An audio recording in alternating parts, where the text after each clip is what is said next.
keep chasing. I got all this potential that's deep inside of me, but they hate when you're successful cause they try to be. They sit there being judgmental because you're trying things, and they just want you to settle and do the right thing. So get a good job, don't slack off. Wake up every morning, make a good impression on your boss. Don't do anything that I wouldn't do, and when you're making money, make sure you don't spend it too soon.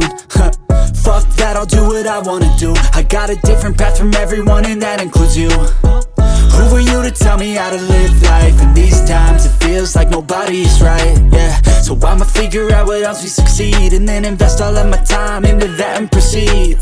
I need whatever the hell could make me happy, and I don't think you have a clue what could that be. They tell me that I'm never gonna make it. They want me to do something that can make sense. They hate when I keep dreaming I'll be famous, but I don't give a fuck, I'ma keep chasing. They tell me that I'm never gonna make it. They want me to do something that can make sense. They hate when I keep dreaming I'll be famous, but I don't give a fuck, I'ma keep chasing. I think this life could be special if I get rid of the devils. They think that I am a rebel, I think that